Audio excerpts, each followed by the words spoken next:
on. Like, Yeah. I don't know where the rest of the money's coming from. I don't know. Yeah. I don't know. Keep going. Just keep going. Hustling. Just keep hustling. That is, you are a CEO of a nonprofit, and that is entrepreneurial. Mm-hmm. No entrepreneur knows where the next check is coming from. Yep. Oh, There's yes, without a doubt. I am running a business that happens to have a special tax category. That's one thing. Yep. But to your point, yeah, I am an entrepreneur all day long.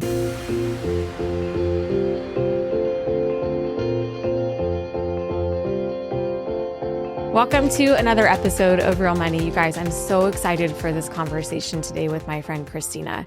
I can't say she's always been a friend. We've known each other in the community for years, see you at events, and we smile at each other and say hi. But recently we went to the same retreat and ended up being buddies at the retreat. And I've gotten to know you on such a deeper level, and I have such an even deeper appreciation for the woman that you are. Likewise. Thank you. So today we're going to have a heartfelt conversation about what it's taken for Christina to become Christina, the powerhouse that you are. And I think that for the audience, I want to start with reading her bio. So I'm going to read it so I don't get anything wrong. And then we can celebrate all that you've done. And then we're going to take it to a personal level about what it's really taken for you to become this woman. Okay. After Burning Man. All right. She yes. just went to Burning Man. After Burning Man. Okay. Fair enough. Dr. Christina Vela, Chief Executive Officer of St. Jude's Ranch for Children, has more than 2 decades of professional and progressive human and social service experience that includes developing and administering foster care, homeless and supportive services to children, youth, transition-aged youth, and their families. She has worked at the nonprofit level as the Executive Director and Chief Program Officer for St. Jude's Ranch for Children, a manager for the Clark County Department of Family Services, Social Services Program Specialist for the state of Nevada, and a Program Specialist for the Federal Administration for Children and Families Children Bureau of Washington, D.C. in Washington, D.C. More recently, Christina has been the coordinator for the State of Nevada Coalition to Prevent the Commercial Sexual Exploitation of Children. Christina holds her doctorate in public policy and a master's degree in public administration from the University of Nevada, Las Vegas. She's a proud alumnus of Emerge Nevada. Did not know that. Oh, I did know that. Leadership Las Vegas class of 2013, James Fellows, and Clark County Leadership Academy. Dr. Vela was selected as 2024 National Board Member for the Family Focused Treatment Association and currently sits on the Clark County Juvenile Justice Community Advisory Committee and the City of Henderson Housing Advisory Committee. In 2023, you were awarded with the $1 Million Master Award for outstanding fundraising leadership. We're going to talk about fundraising leadership today. In 2021, judges selected Dr. Vela as the Humanitarian of the Year Award for Las Vegas Inc.'s Angel Awards. She also received, and I'm telling you, this is probably not a whole lot of self-promotion here. My hands are very sweaty right now. I'm like, Lisa, stop talking. I'm sweaty. This is a sisterhood of acknowledgement. I'm reading it because I want my audience to know, and we're going to talk about all the things that you've done to create this amazing Vita, but also it's me celebrating you. Thank you. So we're not done. I know. Okay. Thanks. Christina is the National Board Member for the Family Focused Treatment Association and a member of the Nevada Forum of the International Women's Forum. You're a member of the Board of Trustees for CASA in Las Vegas, and you have led St. Jude's Ranch for Children to receive the Women Chambers of Commerce Athena Award and Bronze Medal for Volunteerism for the Governor's Point of Lights. Holy cannoli. It's a lot. I know. I'm still sweating. I'm still sweating. Oh my gosh, these are all such amazing. This is the of all, being born and raised in Vegas. I'm born and raised in Vegas. You're not. Southern California. Yep. Of all the awards, of all of my female friends, you have pretty much all of them under your belt. And again, there can be a lot of self-promotion in our city, all cities. And what I know about you is that most of these probably someone acknowledged you to say, hey, you're a shining star in our town. Yeah. It's really amazing and overwhelming. And like, it's it's so cool. But it's hard sometimes, it's hard to get it, right? And to be open to it. But it's never lost on me that somebody incredible thought, to nominate me and that I got selected. And I'm like, oh, wow. So anyways, all right, moving on. Okay. Okay. That's enough. That's enough. For a young woman right now so Las Vegas is a hotbed of trafficking. Yeah. When you look at what's going on nationally, internationally, a lot of it is coming through Las Vegas. You know so much more about the intricacies and the human impact than I can even imagine. What inspired you to join St. Jude's? Wow, let's see. So I've been, as you read, right, I've been doing this work, sort of helping kids and families in crisis for now 30 years. I can't believe it. And so, my approach has always been, what else can we do? Who else is underserved? And that's been my sort of life mantra everywhere I go. What else can I do? What other idea? What can I come up with? So that's a natural thing for me. The beauty of being at St. Jude's Ranch for Children is the flexibility and the sort of, being at a nonprofit level is very different than some of my other government jobs where the ability to innovate or to be creative takes a lot more there's a lot more people involved in that process. And I'm not suggesting that government can never change. It does. It just, it happens at a slower pace or there's all kinds of reasons why sometimes innovation doesn't happen. But it creates the space that at a local nonprofit level, we can just do things. Yeah. Right. I don't have the same bureaucracy. I don't have the same red tape. And so I've worked for St. Jude's Ranch for Children once before. So from 2010 to 2013, but not as the CEO.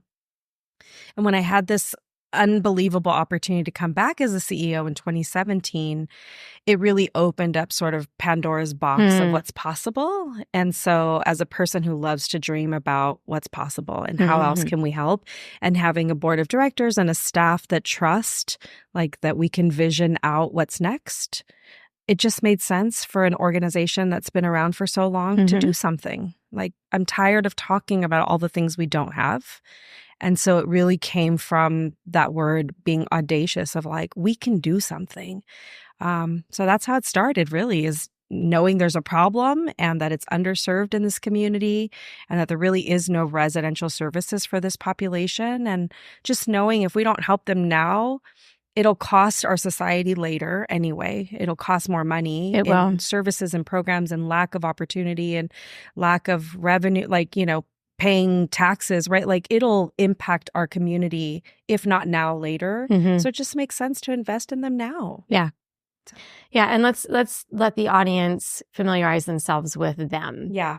I got the opportunity. Now, I've lived in Vegas my whole life, and I've driven by St. Jude's probably over 100 times. Yeah.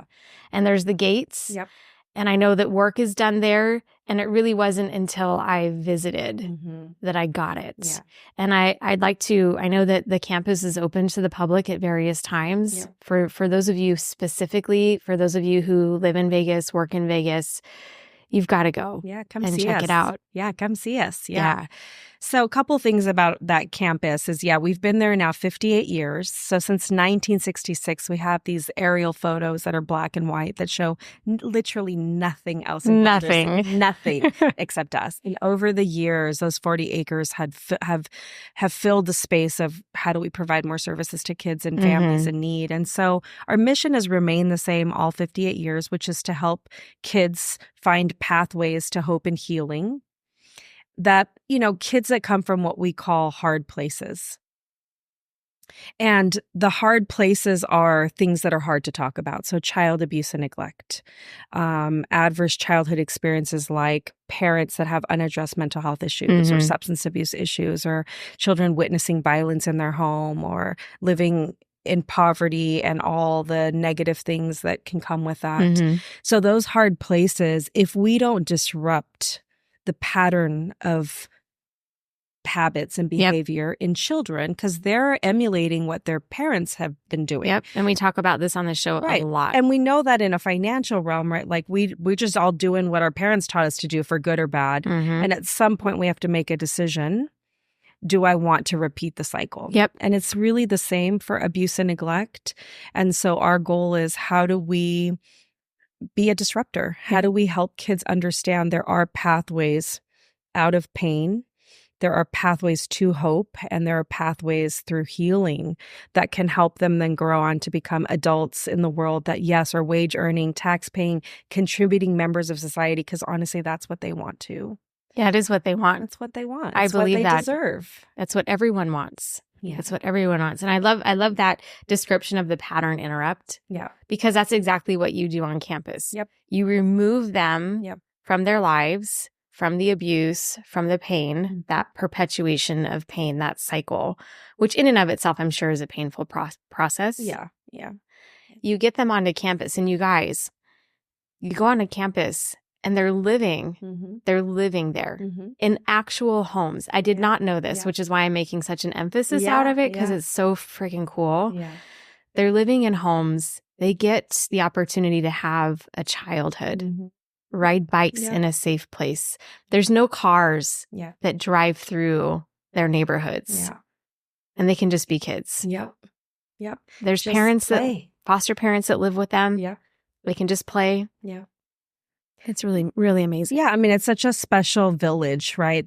That old adage that it takes a village to raise a child, and many of us might have been lucky enough to grow up with our natural, biologically born families that could provide that safety. But for some kids, that doesn't happen, and so we've replaced that to some extent. While we wish it wasn't necessary, right? I wish that for every child that lives on our campus, that they didn't have to be there. Yeah, of course. I would love to repurpose that entire 40 acres of land to care for something else, right? To grow plants, or I don't know, take care of animals or something. But until that day, we have this incredible responsibility to provide hope and healing so that children that are hurt don't grow up to be adults that either continue to be hurt or hurt others. And we know the stats are there, right? Everything tells us that if we don't help children, they grow up and oftentimes will become an abuser or continue to be abused. And so we know there's choices, right? There are other options. And so that's where we can step in and really show kids that, there are other options. So. It's not a destiny. It's not a destiny, but if the way our brains work, so this is the psychology of it, this is what I teach in my world when it comes to money too, is that human beings are not born to be terrible, awful people. Yeah. And because of the environments that we're raised in, that imprints into us, that's our normal. And if we don't have, or if we aren't shown, and financially too, another way, we'll just keep operating the way that we were taught. Even if it feels wrong and we don't know any better, we'll just continue those cycles. And what you're doing at a young age, and I want to start with the end, or with where you are now, and then come back to what it's taken for you to get here, is being the dreamer, being the visionary, being the go big kind of person that you are. At some point you were like, you know what, we can do something different here. And you are right now on the heels, literally, of the grand opening of this amazing center that's opening. Will you speak into that? Will you share with the audience what that is? Yeah. So the Healing Center is this new residential campus that will care for child victims of sex trafficking. And I mean specifically children 18 and younger. So there are some services across the Vegas Valley that will serve adults that are victims of trafficking, or kids come to their attention. And a lot of it is case management, which of course we need coordination, connection to services. But when there's no residential services available, it's really hard to talk to a kid about fleeing their trafficker or fleeing their abuser if they literally have nowhere to go. Nowhere. They're in the hospital for a couple of days, and then what? Like, they literally don't have anywhere to go, right? And so the truth is, where they have been going is either like the juvenile detention facility or Child Haven, our emergency shelter. And there's hardworking, well-meaning people that are there, but without the specialty service array, it's kind of a round peg in a square hole, or whatever that analogy is. And so kids just don't get everything that they need, right? And so we see kids start falling into the cycle of being exploited over and over and over again in many different ways. And then this is where we start to see, teenage mothers and unplanned pregnancies. And then the cycle continues because then those kids end up in foster care. And all of these things are happening in a really cyclical way. Yep. And so from an observer, as like a pattern observer, right, as a big bird's eye view, it's like, well, we can do something different. And so it just took a big dream of like, we could create a place. It's not going to be the end all solution to the world's problems, but for one person, it will be. For one child, right? That story of a starfish. For every child that gets to come there, it will make a difference, whether they want it, whether they acknowledge it while they're there. I've received so many messages, later on Facebook Messenger from a now 25-year-old that says like, Miss Christina, I'm so sorry. I was so mean to you. You would say hi to me and I'd, tell you to F off. And I'm like, I know, honey, it wasn't me, right? I know enough. It's not about me. It is about them and creating optimal conditions for success.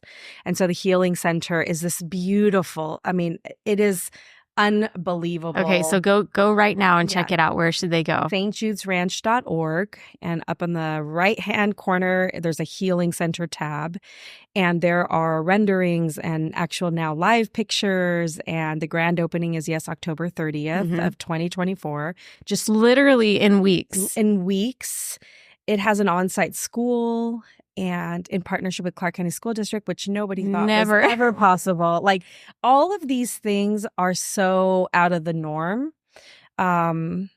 It's really divinely sort of happening, directed because it doesn't make sense, some of the things we've been able to do. For context, this is a $30 million project that we set out to build without, and again, no disrespect to any of the professionals in town. We didn't hire fundraising campaign managers. We didn't hire a company. Those things cost money. And I thought, well, we have a really important story to tell about these young people. And so the way the community has showed up to support us through emotional support and, policy support and financial support has been unbelievable to witness. I don't know when I'll actually find the words to say how incredible it has been to watch this come to life. And it's a beautiful campus. Yeah. I know without a doubt, and again, the humble servant that you are, I don't know if anyone will tell you this as directly as I will, but I will tell you that it would not have happened without you. Thanks. Period. Yeah. And it's a big thing. Yeah. And I know you would never take the credit for it, but I can tell you for sure it wouldn't have happened without you. Yeah. Thank you. It has definitely taken a lot of grit. I tease sometimes when I introduce myself that I'm the OG, like I'm a hustler for hope. You are totally. And I'm just constantly hustling for hope. And so because it's not about me, but I do feel so connected to the work that I can dig deep. I have been digging really deep. I know you have. And I've had Sorry, to that shed, got me teared up. Yeah, I've had to shed a lot of my own fears. Like, who am I to be raising $30 million? Who do I think I am? Like, who do I think I am? And I'm running a nonprofit, and I'm, who do I think I am? And then I just like, I don't know, but just keep moving, right? Like, just keep doing it. And so this hustle mentality, which is an interesting word, especially in the trafficking space, or it has a negative connotation to be a hustler, right? And I'm just reclaiming it from a positive place. Like, I hustle all day long. All day. I am inspired by dreams. I am inspired to be of service, but I am driven by that hope can make a tremendous difference in people's lives. You have to believe it's possible. You have to. You have to. If not, you're working against yourself. And so even I, you met, like, I started writing a book, right? And I've had to read my own chapters more recently. It's so uncomfortable, isn't it? Silly. Yeah.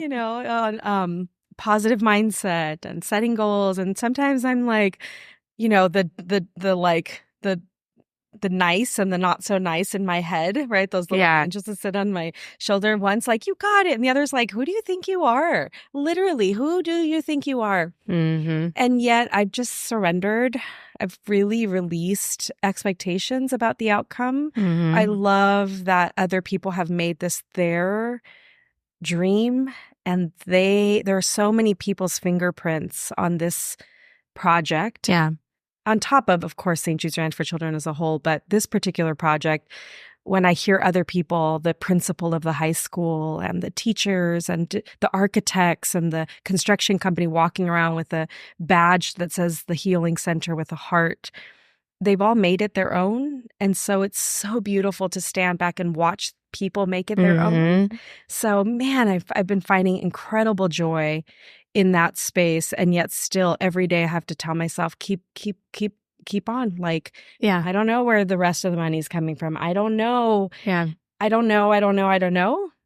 Keep going. Just keep going. Hustling. Just keep hustling. That is, you are a CEO of a nonprofit, and that is entrepreneurial. Mm-hmm. Oh, yeah. No entrepreneur knows where the next check is coming from. Oh, Yes, without a doubt. I am running a business. Yep. It happens to have a special tax category. That's one thing. Yep. But to your point, I am an entrepreneur all day long, right? I'm trying all day. To like, how do I piece all these things together? Yeah. And that, I mean, Vegas, there's the Vegas hustle. Yeah. Which we all get. Well, if you don't get, come to Vegas. There's the Vegas hustle. There it is. But then on the other side of it, I love that you're the hustler for hope. I love that because God knows we need people to do that. And for kids who are going through, and this is financial, this is with abuse, this is with all kinds of things. If you don't have hope, what do you have? Hope. The exact opposite is hopelessness. And when we have hopelessness, apathy sets in. Mm-hmm. And if apathy sets in, how dangerous it is for people to be like, what difference does it make? What difference do I make? What difference do I make? That's just the way it is. That's what happened to my mom. That's what happened to my grandma. That's what happened here. Like, what difference does it make? Mm-hmm. And we all live in a relatively small community and world. Like, we're not that far apart from each other, right? No. I want my neighbors to have a sense of hope. I want their children to be hopeful because it could impact even my own personal life, right? Yeah. I mean, so it's so important for people to believe in what they believe in. That's fine, but believe in it with your whole self. Apathy is so dangerous, and in a world that's really divided in so many ways. There is this fixed mindset, right? Like, it is only the way I believe it is. And I love flipping things on its head and being curious about, well, what if we didn't do it that way? What if we did it this way? What if we flip it on its head? And it drives my team and different people in my family crazy. Probably always has. Always. I'm like, well, why do we have to do it that way? Mm-hmm. Like, who said? And they're like, oh boy, here she comes. When I'm like, well, but I have an idea about that. And they're like, oh, John, here we go. That's what makes you you.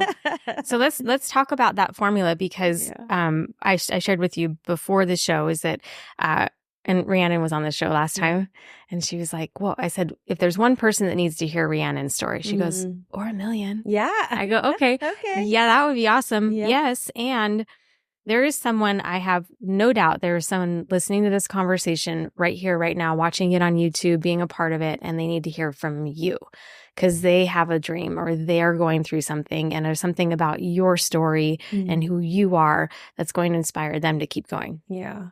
So how did you get here? Born and raised in Southern California. Yep. You somehow get to Vegas. Yep. Who was Christina? So we do talk about the pattern interrupt, and I'm leaning in heavy on my channel and in my show to talk about how important 0 to 7 really is, the nature versus nurture conversation. What was life like for you growing up? Yeah. Well, thanks for asking that question. I think, people see me or other leaders or successful people and just think like, you got it all figured out. Mm-hmm. And it's been a bumpy road. I mean, I was born and raised in Southern California. My dad immigrated from Mexico. He is a very proud United States citizen, but that didn't happen until I was about 14. And so there was always like that part of my dad sort of being here and working and hustling in a way that, which jobs he could get, and he wasn't always treated well, and, sort of watching that. Did you live in Mexico or did you come? We lived in Southern California, but I spent a lot of time in Mexico. So back and forth, back and forth, back and forth. My dad has 14 brothers and sisters. Holy cow. And really poor family. So, and there's only 3 boys and all the rest are women. So I come from a long line of really strong women. Wow. Yeah. So I got to meet all of my, my grandparents and go spend a lot of time in Mexico, which really helped influence like that. It doesn't matter what you have. Somehow it's always enough, right? There's not enough food, but somehow with some tortillas and some beans, there's always enough, right? And so that really influenced me. And then my mom, who passed away a couple years ago, actually had a lot of childhood adversity herself. And in Mexico? Nope, in the United States. Okay. Yep. And my grandma died when my mom was relatively young, and my grandfather was an alcoholic, and my mom ended up in foster care. Oh, I didn't know that. Yep. And she didn't really talk about it when I was growing up that much. She just really fell in love with my dad and his family and the culture. And she became like, I don't know, just this incredible like mama bear, I'm the only daughter and I'm the oldest. Of how many? There's only 3 of us. So we are a very small family compared to our chaos. Yes, to all of my cousins and family. Is that that's like hundreds of people hundreds at this of point? People, okay. Yes, hundreds of people. Sometimes where you're like, I don't remember their names. So you just, in Spanish, like, oh, hi, mijo, hi, mija. Like, oh my gosh, I don't remember their names. Somehow you're related. Yeah, we're related. Okay. But, my mom grew up in foster care, aged out of foster care, graduated from high school, and left her group home and never went back. And growing up, she didn't really talk a lot about it. She never used it as an excuse. But, as I started getting older, I started paying attention a little bit more to things. And I knew that we were helping fill her wounds with love and family and the things that she just didn't have when she was growing up. So did you know you didn't know your grandparents on your mom's just side? Just my grandfather. But it included like visiting him in prison a couple of times. And then he came to live with us and he had Alzheimer's and dementia. Boy, that was really rough for my mom because she was being a caregiver to somebody who hadn't cared for her. It was a really interesting time. He passed away when I was 14. So, sort of growing up, but we were the home that my parents, would counsel, family members, and my mom, could help do taxes and would help people do their immigration paperwork. Like my mom and my dad had our dining room table was never that big, but it seemed to always fit everybody. Thanksgiving, we didn't have a lot of food, but somehow there was food for everybody, right? And there wasn't enough in a dining room table. We didn't have that picturesque. Everybody was sitting wherever you could fit, right? Sure. So I just grew up in a home where we didn't have, but we just found a way, right? And so that definitely influenced me. Just found a way. We just find a way, right? You just find a way. Interestingly enough, sort of while having a great family and the struggles of being the only daughter in a very Mexican macho home. 2 brothers. 2 brothers, and they got to do everything. And I was really rebelling against that life. What was it about that life? I mean, there was just always like this double standard, right? Me and my mom were always together. My brothers could come and go as they wanted. My dad just had like very firm beliefs of like women, you don't go out at night. You don't need to go places. You don't need friends. You don't need to spend the night at anybody's house. Why? I work so hard. You have a house here. You don't need to borrow friends' clothes, right? So everything was like, this should be enough. And now in hindsight, I know some of the why, maybe, but it was hard growing up, feeling like I couldn't expand and explore. What was some of the why? And this is not, this is not an atypical story. Yeah. for Mexican American women or Mexican women at all. Without a doubt. Yeah. I mean, we grew up very stereotypical, right? So men kind of run the show. My mom, and I watch now in hindsight when I think about it, my mom didn't have a lot of friends. So I was like her best friend. And so there was a lot of like parent-child stuff going on. My dad's just a very strong, very opinionated man. And he's not willing to be convinced of anything he doesn't already know. Still that way. And it's still that way, yes. I've learned a lot how to manage in that relationship. I love him so much, but yeah, it hasn't always been easy. So then the Christina who thinks outside the box, who dreams big, who hustles, who my words, not yours, but doesn't really like to be constricted. Yeah. What happened there then as you got older? Yeah. Well, I started making the choices that teenagers make, which is I could do it my way and sneaking out the windows and doing all the things that, later would come back to me. But So you weren't a nun? No. No. Right? Because kids I teach this in my world too. Yeah. Kids go either the way that they were taught or the opposite. Yeah. You went that way. I was going the opposite. I was definitely a rebel kind of kid, but I found a way to do it even within, so like, I mean, oh my gosh. I mean, I'm talking in middle school, I was a naughty kid. I ditched 72 days in a row. I would go to school and then get picked up and then get dropped off right at the end of school and walk home like nothing ever happened. I knew how to pick up the phone when that school was calling, like all the old school things. Yep. So I was definitely a rebel. And then in high school, I found myself, I definitely grew up with like, you need to stay pure and not have sex and all those things. And what do you do when you're out running the streets? Well, you start getting into that stuff. And so I got pregnant in high school. And even that day, I remember I was so petrified of what my dad was going to. How old were you? I had just turned 17. Yeah. So I was in high school and I told my mom first and she said, I'll tell your dad. And so my dad would go to the gym every day after work. And so she went to the gym, put him in the car and drove around for 4 hours with him before she would bring him home because he was that angry. And then my dad's thing was, well, now that you're pregnant, you have to get married. Well, I mean, what are they going to say in Mexico? And the father of my daughter was like, yeah, let's get married. He was older. How old was he? He was older than me. So he was like 25. So of course, it was like perfect setup for him. Was he Mexican American also, or is Mexican? Yeah, Mexican. Okay. Yeah. So, great opportunity for him. He wasn't the nicest to me. There was a lot of challenges in that relationship. I truly didn't want to be married to him. I mean, but I was pregnant and I didn't know like what to do. So I had a quick, within 2 months I was married. I had that junior year stereotypical shotgun wedding. Yeah.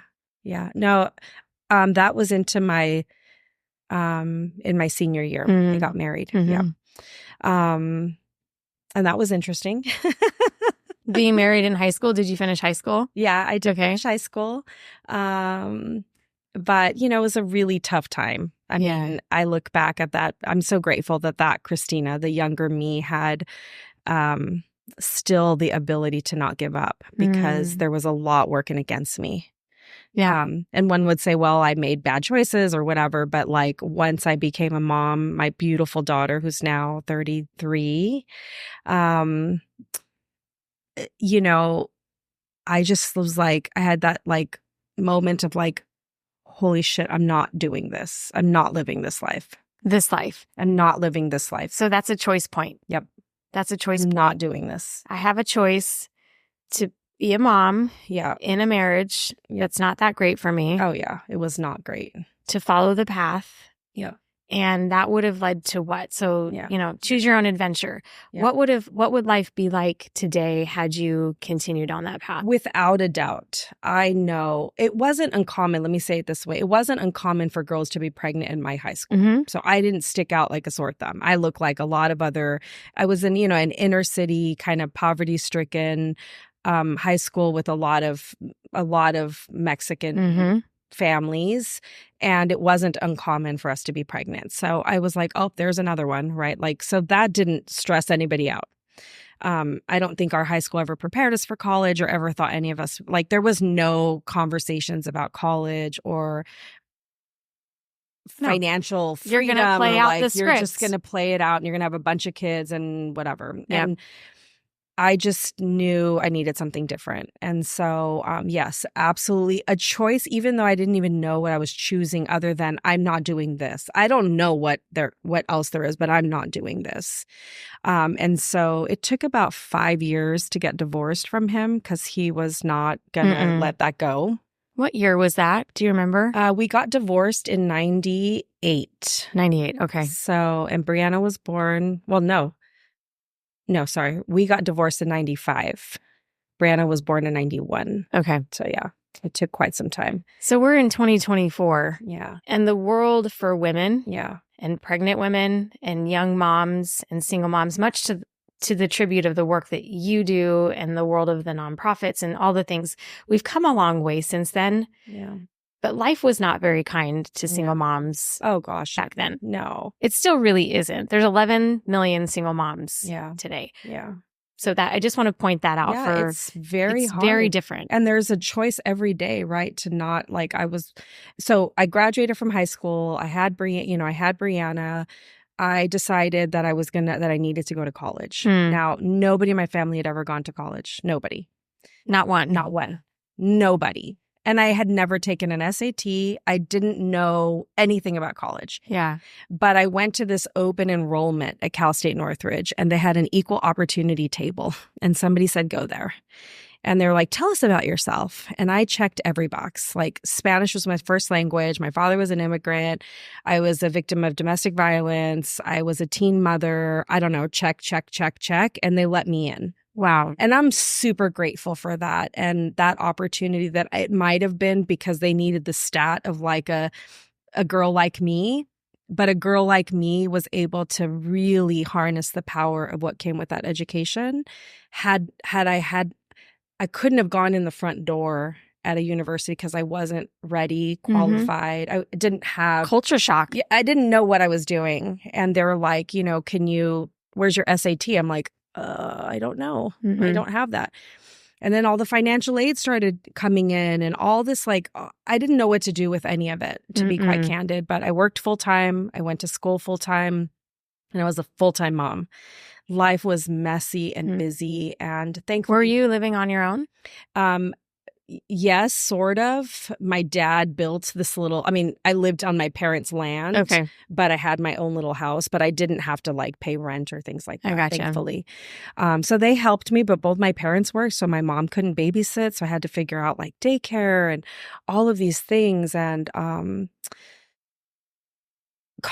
undergrad was a mess. I was on academic probation all 4 years. And I tell people that because there are kids or people out there that are like, I'm not that smart. And it's like, I wasn't that smart either. I just know how to hustle. I just know how to hustle. I just know how to hustle. So I'm guessing, having been through university, having worked at the university, worked with students, and going through this now with my kids, you don't have to be the smartest. Nope. And actually, let me rephrase that, because you're friggin' smart. It's not about smart. It's not. It's about the system, not knowing the system. Yeah. Not growing up in it, being raised around it. Yeah. For me, it was, I'm just going to keep showing up. Yeah.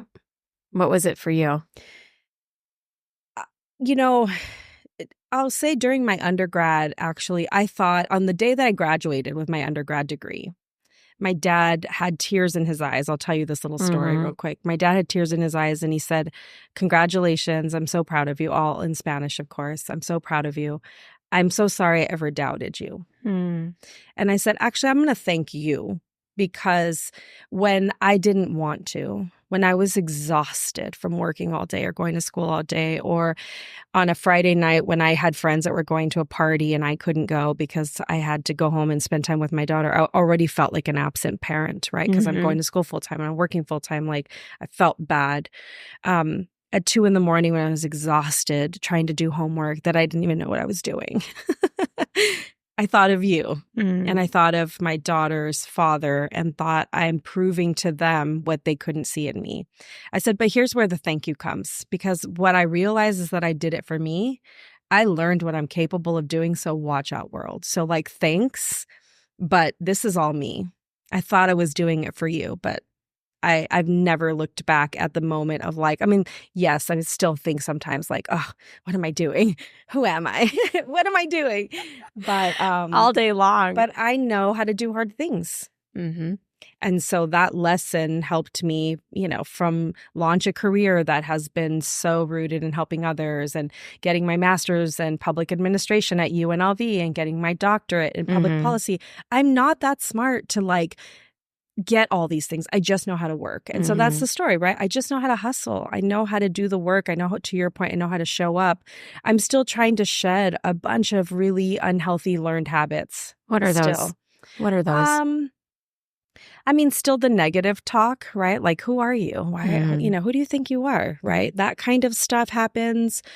Patterns. I mean, we can talk obviously about financial stuff, right? I grew up in a house where we didn't always have, my parents hid it well, or they were convinced that we had enough. But when I would look at what other people had, I didn't grow up in a neighborhood where people had fancy cars or fancy shoes anyway. So it's not like I had that comparison. But I think as I got older, when I started thinking, wait a minute, there are like other people that don't just live in this neighborhood. How do they live there? And why do I live here? Like, how does all this stuff?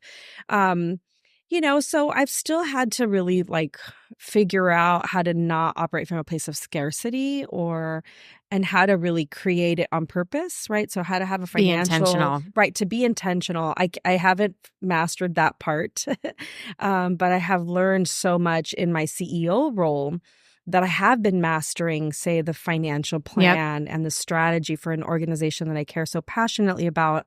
Now I'm at the stage of my life where I'm like, okay, so I did it over here. I've got to figure out how to do it in my own life. It's easier to do for something else than to do for yourself. And that organization's been going for a long time. Yeah. And you walk into it and you're like, okay. And then through learning and courses, personally, it makes total sense because it wasn't ever installed into you. Yeah. And I tell my clients this all the time is it's not your fault. And where you're making the distinction is that it's totally your responsibility. Yeah. But it does require us getting really curious because what we were taught and modeled is not going to get us to that next level. Yeah. And just getting by and just having enough, and it all seems to figure out. Yeah. It requires a different skill set and a different mindset to build wealth, especially if you don't come from wealth. Yeah. Because that mindset is so ingrained into us. Yeah, and I'm curious about it more now than ever because of my job at St. Jude's Ranch for Children. Do you want to talk about the check thing that we were talking about? Yeah, when donors come to us and write us a check, it doesn't matter what the amount is. I'm so honored that they would choose to invest their money, their resources, their time, their commitment, their support to us. That means that we're aligning in our vision, right? And that means something. So that's super cool. But when people write me checks that are like the zeros are going off the edge, they believe so much in it. They're willing to invest that much. And that much could be whatever is that much for them. I'm so honored to receive it, but I'm also really learning a lesson I'm curious about how they created their wealth. I'm curious about how they've organized themselves in such a way that they can give with just a smile on their face. I want to be in that space, right? And I haven't, I've donated, of course, and I volunteer my time, but I think there's a different calm that comes with good planning. And whether, because I've met their financial advisor and I've met this person, or I've met they started a foundation or whatever it is, I'm just so curious about the conditions in which that could happen for them. And then wondering for myself, how and when do I get to that place? Because I want to be on the other end of that experience of writing that check and not being stressed about it, whatever the amount is, to be able to give just seems like such a beautiful part of the process. So when people donate to me, I'm sort of so grateful for the money and the funding and the support, but I'm also like so enamored with the how did they get there? And sometimes I can ask that question and sometimes it's not appropriate. Yeah. You know, or sometimes, you know, because I'm curious, I ask people like, who are you? Where'd you come from? And then I get the story of their lives. But I also learn a valuable lesson. I was just talking with a man who came to see me last Friday. And, you know, I made a judgment about him. He's a wealthy man. You know, he lives in Boulder City. He pointed to his house that I could see from my office on the hill. And then he started telling me about his life struggles. And we could get deep, and he had tears in his eyes and I had tears in my eyes, and we had things in common that we didn't expect. And gosh, that's so cool. You know, and he said like, yeah, I have $1 million house, a guy like me. And, you know, I oftentimes find myself saying, a girl like me, right? Like a doctorate degree, what? A girl like me that can raise $30 million? Yeah, a girl like me. That's right. That's right. A girl like you. A girl like me. And a girl like you. And a girl like every other person, right? Like the following of the dream, hustling for what you believe in is so important. And it can open up doors that I could never have imagined. Never, ever, ever have imagined being where I am today. And I'm so grateful for the journey. But man, had I believed the story I was telling myself before, I would not be here today. Or the story that was told to you. Yeah, fair enough. Fair enough. So it's beautiful to sort of step away and look at it and then, you know, celebrate it. And yeah, how can I share that message with anybody that's still trying to figure out where do they go? What's next for them, right? Yeah, let's dig into that, because people come into my world who would they themselves say that they don't have a healthy relationship with money, or that they have a big dream. They don't know what steps to take. So my experience getting into the university system, being raised in North Las Vegas. My dad corrects me every single time. Dad, I know I was raised in Las Vegas, but literally across the street was North Las Vegas, and my schools were in North Las Vegas. So being from North Las Vegas, growing up on a dirt road, I was barefoot most of my childhood. We were just wild and free. Yeah. My dad's a stagehand, blue-collared guy. I grew up in that part of Vegas. And I got to UNLV, and I had total culture shock. Yeah. Because people then had a lot more than I had. Yeah. And my friends lovingly made fun of me in my car. And if I wanted Abercrombie & Fitch, I had to go to the thrift store to buy it. Yeah. And I know that's been a source of a lot of pain for me and financial dis-ease. But also because I am a hustler. Yeah. I knew that there was more for me, which is exactly why I have this show today, and I keep reinvesting and I keep learning more. But some of those nights were pretty lonely. And I just had to keep instilling into myself. But honestly, what I know happened for me is I went into rooms that I was not qualified to be in, and I just watched and I just listened. Yeah. And I took in every conversation with someone who had a PhD, every conversation with an executive director. And I was like, I don't know how I'm here, but I'm here. Yeah. So baby face and all, let's rock it. Yeah. And it's been a lot of mentors for me, because my parents, God love them, they did their best, but it was really other people that I was who have been those people for you? What have you done? Yes, without a doubt, especially coming exactly to your point. Like, I don't know any, I don't have any executives in my home or in my family, not even a couple, levels removed, right? Cousins. And like, I don't have a lot of that. So I couldn't look to a lawyer or a doctor. How did you do it? I didn't have that. It's really cool what happens when you just start going into the rooms. And even if, I don't always know that I belong in the room, but I'm happy to have a conversation with people. And I think it's that curiosity, right? Like, what can I learn, right? How did you do that? Or how, and so, I'm part of a mastermind kind of group, if you will, a leadership, a tribe, if you will. And there's different industries represented in there, and from blue collar like landscape company owners to an attorney who has a firm in multiple states. And it's a whole gamut of sort of expertise and experience, and yet we all have so much in common, right? So I start going now to the common denominator, which is we're all trying to provide a quality service. We all care about our humans, right? The humans in our lives, the ones we employ. We care about our community. So it really doesn't matter what industry we're in. We all sort of have the same goals to some extent, you know? And so then it's like, well, I'm passionate about my employees. I'm passionate about the kids I serve. So I can sit at the table with somebody who's passionate about the trees and communities and landscape. And so, you know, I've just been able to learn so much from people. And it is from, you know, a humble posture of learning. Humble posture of learning. It takes humility to really authentically ask the question and to learn from others. And so I think that humble posture of learning has been a pretty important mantra in my life. It doesn't matter what degree I have. It doesn't matter what my status is. I have something to learn. I learn from our kids every day. I learn from their pain. I learn from, you know, my team who's struggling, right? I want my staff to have a livable wage so they don't have to struggle with their financial resources and caring for their family. And so sometimes there's so much to think about. I know. You know, every time we talk, you're like, Lisa, there's so much going on. And then, you know, I just come back to like, well, I can just do what I can today with what I know, with as much energy as I can give it. And I also know that's enough. I don't have to fix it all, and I want to, but I don't have to. And it's not my job to, right? And so just do what you can do. I just literally am so comfortable with like, I can just do what I can do, and that's enough. And tomorrow I'll do more or better, and that'll be enough. It has to be. It has to be. It has to be. Who do you look up to?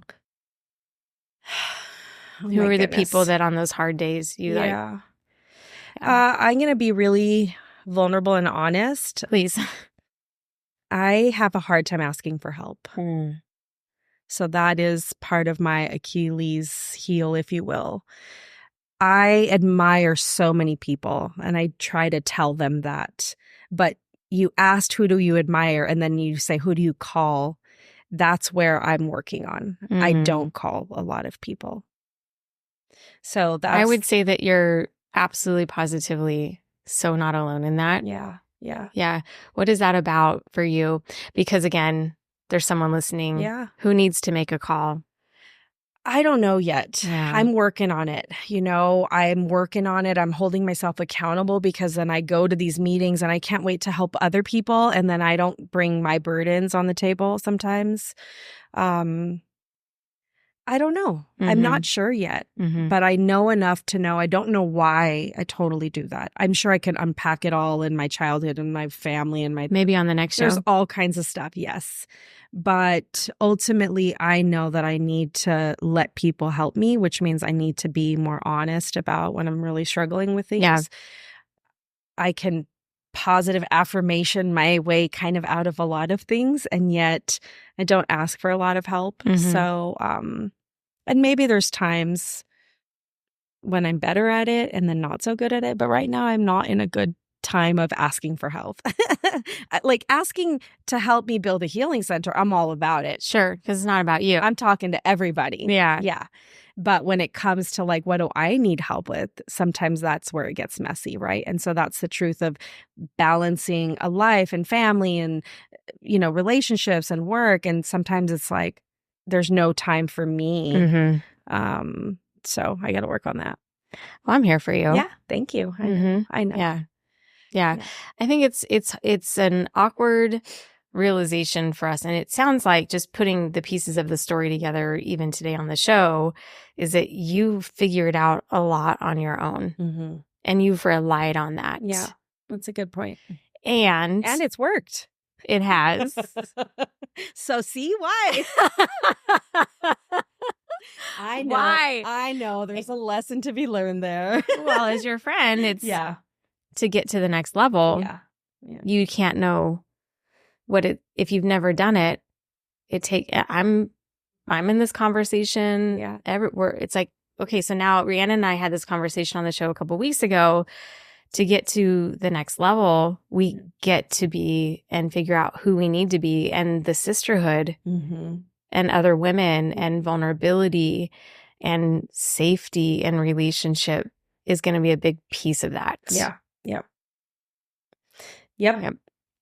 I had my husband's a big giver. Yeah. Have you met Jimmy yet? No. I feel like I know him because know. of how much you are so in love with your best friend. I love him so much. Yeah. I do. And he's a giver. Yeah. And we were having a conversation, and someone said something to the effect, maybe it was a movie that we were watching, but that we can give and give and give, but it's not until we learn how to receive that we're truly giving. Yeah. And I think that that's another layer. Yeah. And something to look at is learning to ask for help is also, one, you have to believe that help is there and you're a champion of that. And then two, that you can receive the help and you have to be ready for it. Yeah. Yeah. Yeah. I mean, it's interesting because I talk so much about like that parallel process when we're working with kids, right? Is we have to accompany kids on their journey. We can't fix it for them, but we can be there and help and all of the things. And then yet, like, I don't always practice what I preach. No one does. Nobody does. Right? No one does. Behind the scene, behind the screen of like, oh, I'm not doing that so much either. But I trust obviously our conversation and that there's a lot of whoever's watching and whatever they're struggling with is to know like we're all in it. It doesn't matter what it looks like on the outside or how amazing it all sounds. There's a lot of, there's a lot of fear at times about, should I really show that side of me or should I really ask for that help or, or maybe it takes away from I want to help them or whatever, all the stories that we tell ourselves about it. And yet still how beautiful it is to let people in, right? And maybe not even for help, just like, hey, let's go do something fun, right? Or let's just sit. I don't want to talk about all the big, heavy things, right? And so that's what, sort of growing into myself, right, over all of these years has been, right? A journey. Again, it's a journey trying to figure it all out. And sometimes I feel like I'm doing better in some areas and sometimes, well, that's not working out so well. I'm at least paying attention to know when things feel good or when I feel a little bit out of alignment with myself, right? And so that's progress. It's progress. That's progress. It's progress. Thank you for sharing that. Of course. I want to end out our close. I want to make sure we capture everything. So we talked about the power of a check and how powerful it is to be a good steward of that money. And I honor that about you. Thank you. Yeah. And you're in the final weeks of something that you've been working toward for a really long time. So publicly, I want to acknowledge you for that. Thank you. I'll be at the grand opening. Can't wait. I'm so excited. I'm so excited for Las Vegas. I'm so excited for Boulder City, for these children, for these families, for the healing. One, for the healing that's already happening on your campus. If you in any way want to get involved with what's happening on St. Jude's campus, shout them out. There are so many amazing things that are happening there. And if you're being called to be a servant and to serve and support children, there are so many ways that you can do that at St. Jude's. There's so many ways, whether volunteering your time, coming with your family, putting up Christmas lights, like to just creating new positive memories for themselves and being able to be connected to our community of hope just is magical. So there's so many ways to get connected to us. There's really good stuff happening in Vegas and in Henderson. There is. And in Boulder City. There is. Yeah. I mean, obviously the world is complicated and there's so many challenges. And yet when you really pay attention, there's some incredible people in our community doing amazing things. And what a privilege it is to see it, to pay attention, right? You're at the front lines of it, woman. Well, really? Yeah. Okay. Okay. So let's talk about Burning Man. Yes. Okay. So Christina and I met at a writer's workshop. I said that at the front end of the show. And that's a part of personal development. Of course, we have to get our books done. I walked in and I was like, are you fucking kidding me? Yeah. I came here to write a book. And we hardly wrote, huh? We spent a lot of time digging deep. Digging deep, unveiling shame, looking at our stories, releasing what we needed to release so we can write. Yeah. What inspired you to go to Burning Man? And it was your first time. Yep. Yeah. It's one of those kind of bucket list curiosity, like what would it be? What is it? And, I had started thinking about it a couple years ago and thought, oh, maybe the right opportunity will present itself. And sure enough, as usual, the universe would provide that I'd meet somebody that's actually helping me on the Healing Center campaign, who I just in passing said, oh my gosh, that artist, he's going to Burning Man this year. She goes, oh, I go to Burning Man every year. I'm a co-lead of a camp. And I was like, and again, this is where we get caught up, right? She's a businesswoman. She's, she owns her own company and she looks professional and put together. And the idea of like, you go to Burning Man? Which is like naked and hippies and wild and free. Exactly. You're like, whoa, which is probably how people would say about me now that I'm a burner because I've actually gone. I would say that. I mean, just now I know you, but you wouldn't. I didn't know you had tattoos. Right. Right. Exactly. You're like, well, that threw me off. So the opportunity presented itself and I try to be a yes kind of girl, right? Like, sure, yeah, let's go. And, so they even interviewed us to make sure that like me and my husband would be a good fit for the camp, which I really appreciate because they're like, it doesn't always work for everybody. Yeah. And so we don't want to mess up everybody's vibe. So like, let's get to know you. And he was willing to go, even though he was like, oh, I'll drive you there. Like, well, it's 7 days. So he's like, all right, well, let's get a trailer and he wanted to be supportive of me, which I'm super grateful for. And it was absolutely one of the most incredible experiences I've ever had in my life because 60,000 plus people show up and create a community in a place where it's super inhospitable. Nothing grows there. There's no trees. There's no. It's a dry lake bed. It's a dry lake bed and nothing is there. Literally nothing. And yet this beautiful community with shared values gets constructed out of the dirt and people's creativity in their ability to commune with each other and the art and the music. And it's just such a vibe. It was so amazing. It was so beautiful to I wrote something about like my soul really got, I really got to, God, I can't think of how I framed it, but I mean, I really got to shed the layers and just be present. The sense of immediacy that in the real world, of course, I want to be present. I'm driving, I'm working, I'm present in that space, but shedding away, releasing all of the labels and job titles and all the things and literally just riding your bike around and stopping to play or I love swings. Yeah. So we just pull over. We knew, my group knew if I saw a swing, I was pulling over. I'm going to swing on that swing. It was so beautiful to just watch humans be in community with each other in a place that got constructed this way, right? Like it got put together this way. It was so magical. I'm so glad you got to do that. Yeah. I'm glad you got to be present and play. Yes, I just got to play. So that was really fun. And funny thing, I thought I was going to have time to write my book there. I thought I'll have some downtime and I'll have time and I'll have access to the Starlink and I'll be able to get online. And then I didn't realize the Starlink's on and off because of the power, right? It's running off of a generator. And so it's not always on. And then I started to have to oh my gosh, I don't have access right now. And then I had to just let it go. And so even I got to go deeper in the sense of being present because I didn't get to write that week. I wrote a couple of notes in my phone on things that were coming up for me. But outside of that, it was really just such a fun, magical experience. And honestly, I can't wait to go back next year because I'm going back at least one more year. Okay. Because now I know what to expect. That's right. My outfits need to get a little cooler this year. Oh, yeah.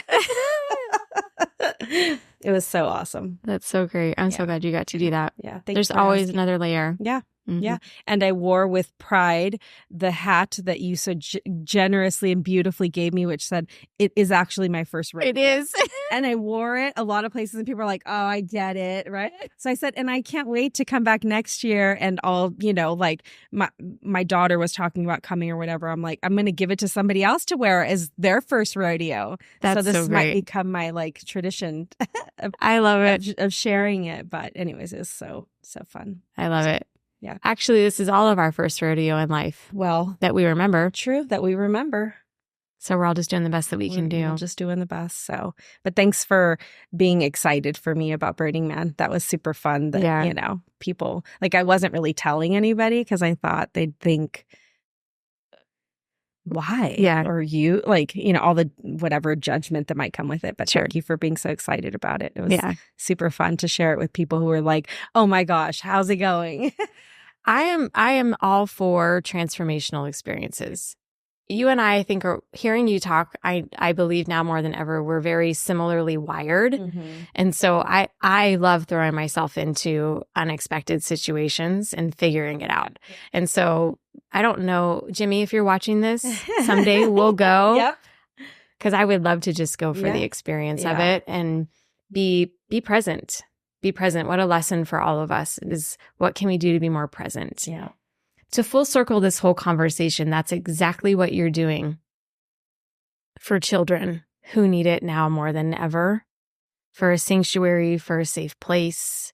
Now with the Healing Center opening in a few weeks, it will be an amazing experience for a child to walk in with such dignity, the way that you've designed the center, for them to walk in and for no one to know that they're there, but for them to be safely received and be able to be present and get to know themselves and get to grow and evolve in that space. So good job. Thank you. Wow. Thank you.